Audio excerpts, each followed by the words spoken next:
have sort of three chapters in my life, from theater to theology to business. And Seeing Things Whole kind of brought all of that together. Whether it's government or nonprofit or business, I view them all as organizational realities that need what we used to call to engage the deep questions of purpose and meaning. Well, these are great questions for institutions, and that's what Dick Broholm was interested in. When the work first began, we believed that if we went into the church and we started talking to the people in the church in the pews, they're uncomfortable with this idea that the secular business institutions, the institutions of our everyday life, are being co-created by God, so to speak.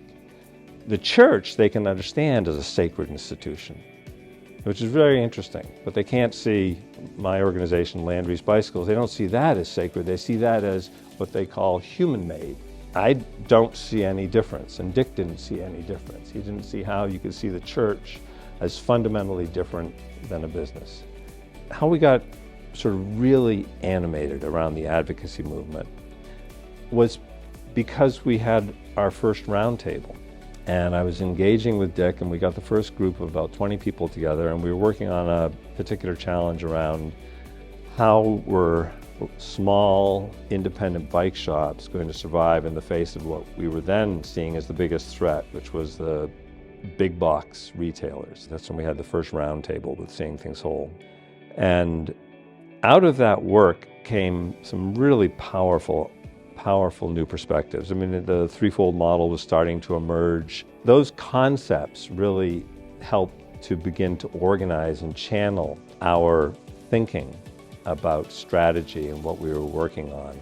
We had instincts for saving the world, no question about that, but we really didn't know how to organize that around our sort of day-to-day work and how are we going to make strategy around this kind of thing. With a vision that the way we would grow our business was to grow cycling in America. That would, of course, benefit everybody, but we thought, a rising tide would lift all boats, it would lift our boat.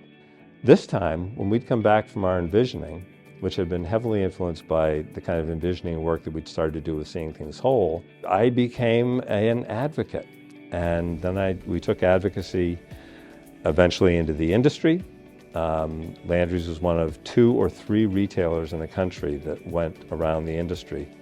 And we have one of the great grassroots movements in America, in my view. And as we did that advocacy work, we found our sense of purpose empowered the organization, because now everybody in the company, we didn't have hardly any turnover back in those days because we all thought we were saving the world. The whole company came to believe that, and we all got involved in advocacy in one form or another. And so it also fueled the motivation within the organization, which made us more efficient, more profitable, more energetic, and it improved our marketing because the customers began to see us as this positive force in the world. I don't think it would have happened without Seeing Things Whole. That's what I believe. I think if you ask me what is the most powerful thing about Seeing Things Whole requires you to do the impossible things, the things that look impossible. That's its value.